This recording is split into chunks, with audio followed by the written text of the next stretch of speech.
Waalaikumsalam warahmatullahi wabarakatuh.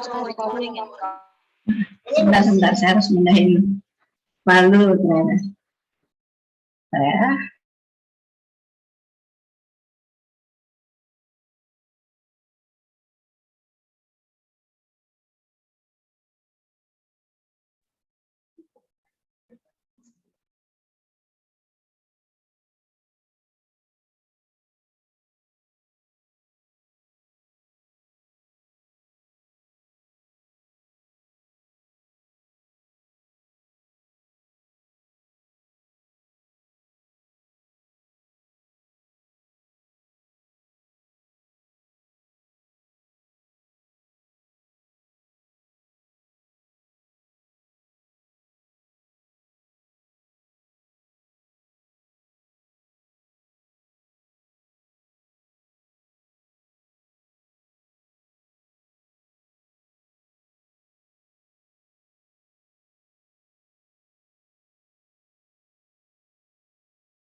oke.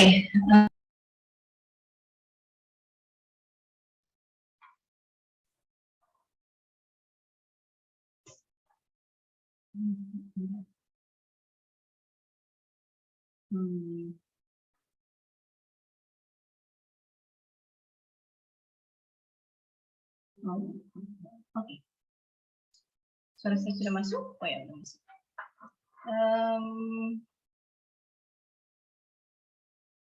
Kami pun.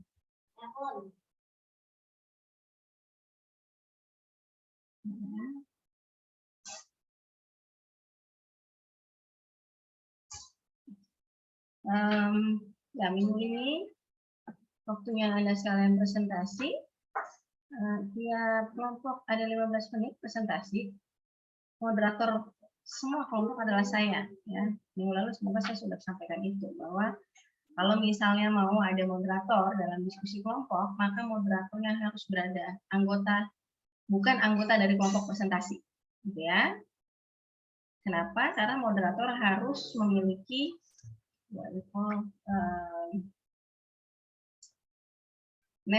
kenetralan dalam mengambil kesimpulan, menengahkan misalnya apa pemahaman dari audiens dan seterusnya. Cuman karena ini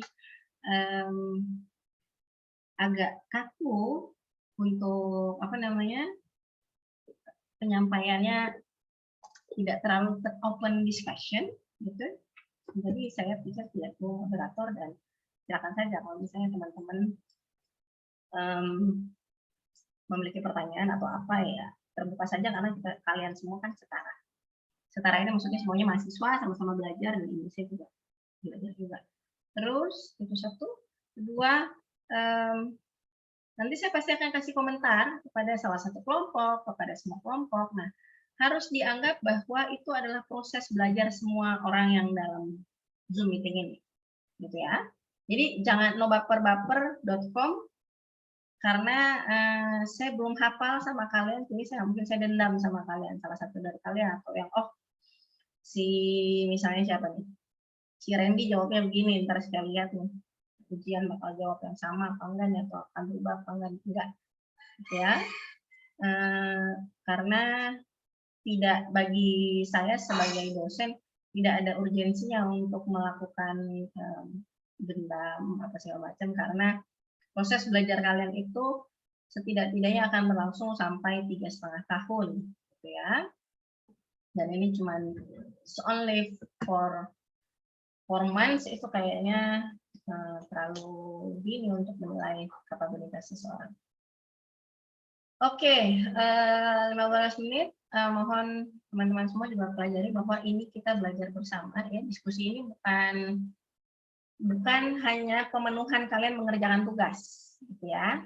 Tapi ini adalah proses belajar yang juga berlangsung. Jadi temannya ngomong apa ya udah gitu. Kalau beruntung itu yang kalau beruntung ya topik kelompok Anda jadi soal ujian, kalau sial ya topik temannya yang jadi soal ujian, gitu ya. Oke, waktu dan tempat saya persilakan kepada kelompok penyaji.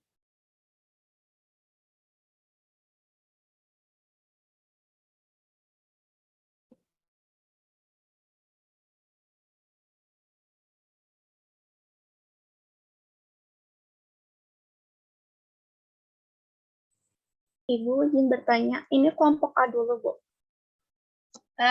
Terserah. Minggu lalu kan udah diingetin ya, siapa aja yang ready? Mau yang deg-degan, paling deg-degan duluan yang presentasi dulu ya. Kan nanti saya catat nama orang anggotanya, dan saya kan mencatat topiknya, jadi ya tidak mungkin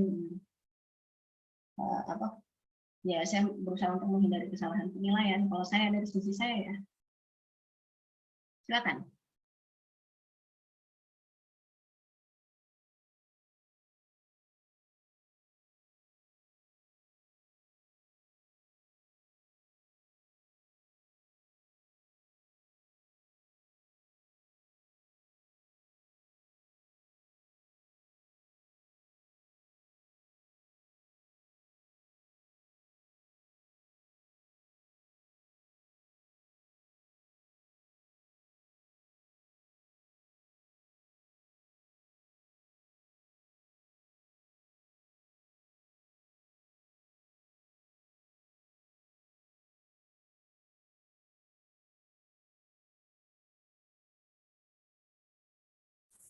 Bu, izin kelompok C boleh duluan, Bu.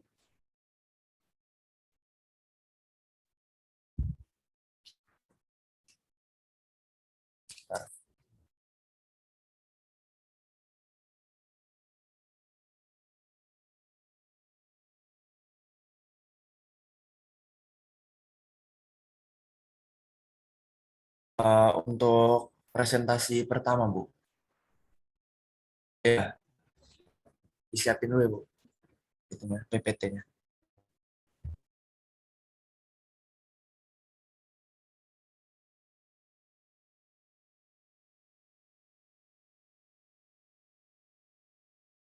Oke, Assalamualaikum warahmatullahi wabarakatuh. Di sini kami dari kelompok C akan mencoba menjelaskan mengenai dampak kebijakan PPKM terhadap ekonomi masyarakat Indonesia.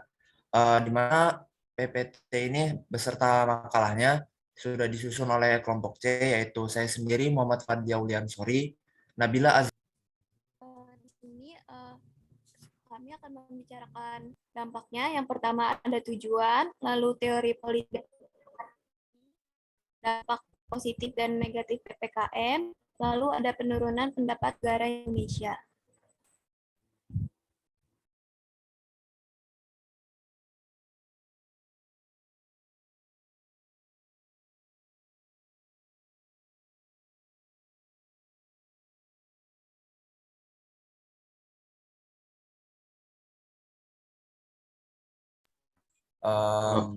Tujuan analisis. Tujuan dari analisis ini bertujuan untuk mengetahui dampak ekonomi dari kebijakan pembatasan sosial berskala besar atau PSBB dan pemberlakuan pembatasan kegiatan masyarakat atau PPKM. Seperti yang kita ketahui bahwa tujuan PPKM ini untuk menurunkan angka COVID di Indonesia. Salah satunya di bidang ekonomi, di mana banyak sekali dampak-dampak yang terjadi karena COVID ini, yang contohnya itu pengangguran, terus juga stres dan sebagainya. Bahkan sampai ada kalimat yang muncul, rakyat tidak mati karena COVID, melainkan mati karena kelaparan. Dari kalimat tersebut kita bisa tahu bahwa ada sesuatu dari PPKM ini. Mungkin sesuatu tersebut bisa dijelaskan oleh teman-teman saya yang lain.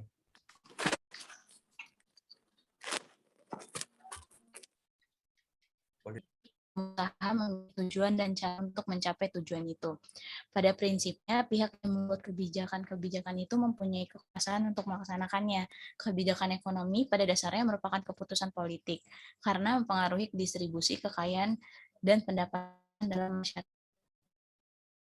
Untuk memahami kebijakan ekonomi, perlu pula pemahaman akan distribusi kekuasaan di antara berbagai kekuatan dalam masyarakat. Kebijakan ekonomi juga merupakan masalah politik karena ia mencerminkan keputusan yang dibuat oleh para pejabat pemerintah dalam konsep kelembagaan. Keputusan ini dibuat sesuai dengan kehendak umum, kepentingan elit yang memerintah, dan pedoman dan batasan yang dikenakan struktur kelembagaan. Next. Oke, selanjutnya ada dampak positif pembukaan PPKM. Banyak orang yang merasa PPKM bukan sebuah kebijakan yang sangat berdampak negatif terhadap masyarakat, terutama di bidang ekonomi. Namun sebenarnya PPKM lebih produktif. Dampak dari waktu luang ini, orang-orang jadi lebih sehat, lebih terjaga dan dari virus corona. Kegiatan produktif seperti ini mungkin jarang dilakukan ketika sebelum pandemi ini hadir. Nah, yang ketiga itu ada mengimprovisasi diri untuk menambah keterampilan. Dengan aktivitas yang membatasi ini, poin yang ini merupakan poin yang sangat penting di kala PPKM sedang berjalan, karena semua orang mampu mengimprove dirinya untuk menambah dan mengasah, bahkan mengembangkan keterampilan atau skill yang dimiliki.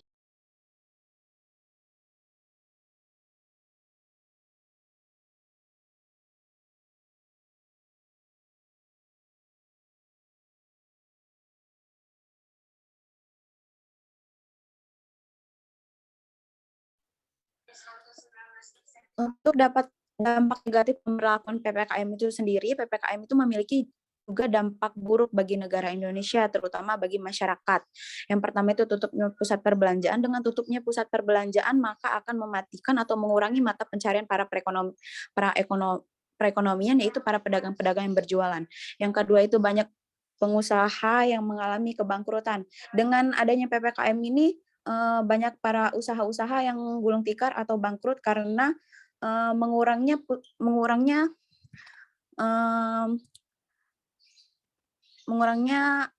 pusat-pusat perbelanjaan yang biasanya didatangi banyak orang kini menjadi sepi. Yang ketiga itu omset para pengusaha menjadi menurun akibat PPKM 2021 ini, karena dengan kegiatan-kegiatan yang PPKM ini, maka orang-orang banyak yang membatasi dirinya untuk keluar rumah dan juga untuk berbelanja secara langsung. Yang keempat itu masyarakat menjadi stres.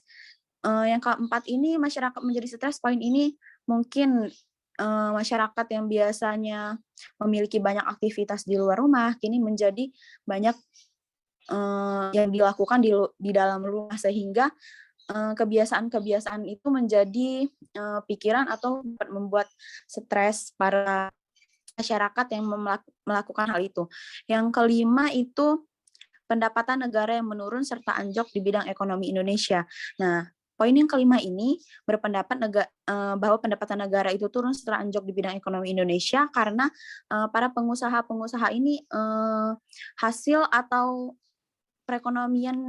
yang didapatkan tidak stabil, sehingga menyebabkan perekonomian di Indonesia ini menjadi turun atau anjlok. Next. Lalu ada pendapatan negara turun akibat PPKM ini sendiri.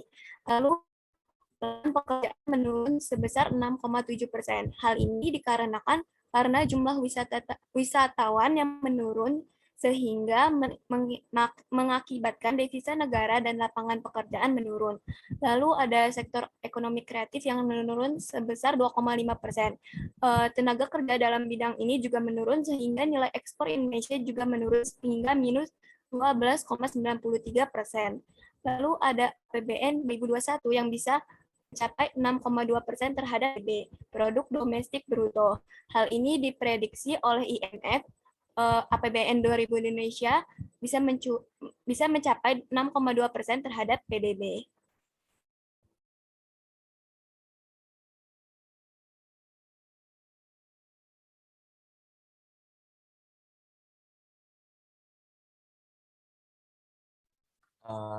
Saya tambahkan lagi mengenai pendapatan negara yang turun akibat PPKM. Di mana memang benar PPKM ini adalah solusi terbaik untuk kita dalam menurunkan angka COVID di Indonesia.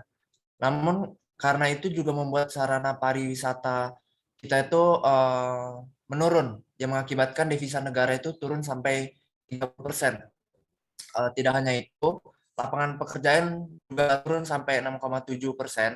Hal ini disebabkan karena pengusaha yang sangat merugi dan tidak mampu lagi membayar karyawannya. Apalagi PPKM ini membuat semua orang dirumahkan. Di sini kita juga tidak bisa menyalahkan pengusaha tersebut, karena pengusaha ini juga tentu saja lebih memilih untuk menyelamatkan bisnisnya. Selanjutnya itu ada sektor ekonomi kreatif yang turun hingga 2,7%. Mempengaruhi sektor itu sudah lumayan baik belakangan ini karena pemerintah sudah mengendurkan kebijakan PPKM dengan syarat vaksinisasi.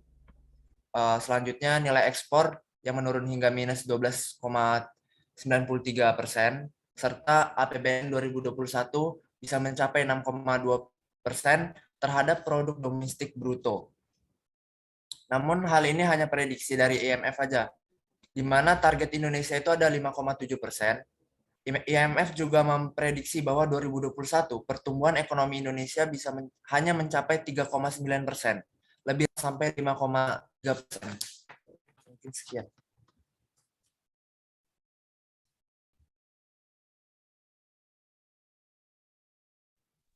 Sekian saja dari kelompok C. Mohon maaf jika presentasi kami banyak kekurangan. Assalamualaikum warahmatullahi wabarakatuh. Waalaikumsalam warahmatullahi wabarakatuh. Ya, boleh lihat yang bagian apa tadi?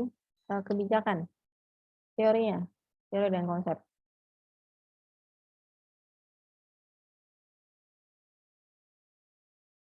Atau sebentar di judul, saya minta halaman judulnya.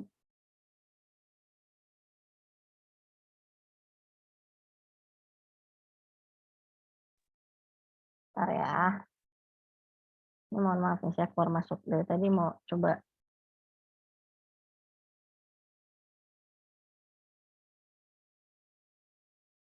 Bentar belum nongol.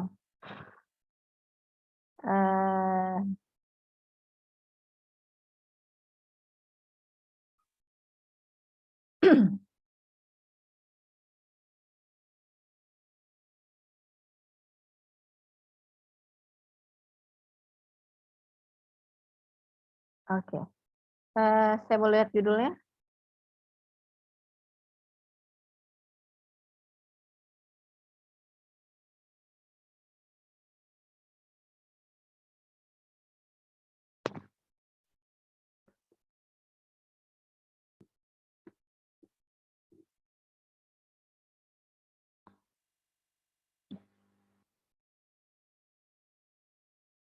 Dampak kebijakan. Nah, oke.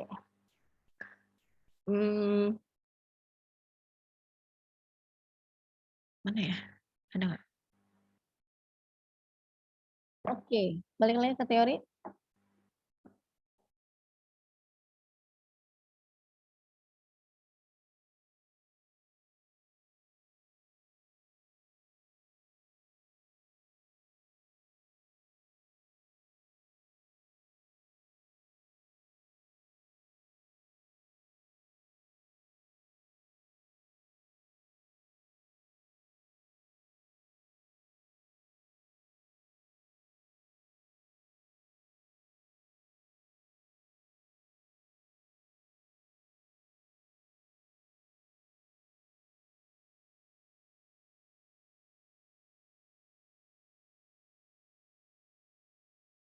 Boleh minta di kebijakan? Sorry ya, saya ini keluar masuk. Boleh yang lain juga baca? Ada beberapa kata. Boleh kebijakannya slide berapa? Slide 4 ya?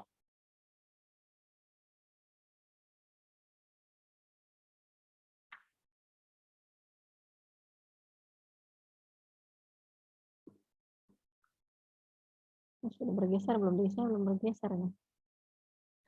But my connection is very bad. Bisa geser ke teorinya. Oke. I have Jadi ada beberapa kata kunci yang menarik ketika definisi dari kebijakan yang ditampilkan nama kelompok ini, gitu ya. Nah, menarik. Jadi di kebijakan adalah tujuan, ada kata tujuan. Tujuannya apa, gitu ya. Jadi tujuan PPKM ini apa? Sampai kemudian nanti ketika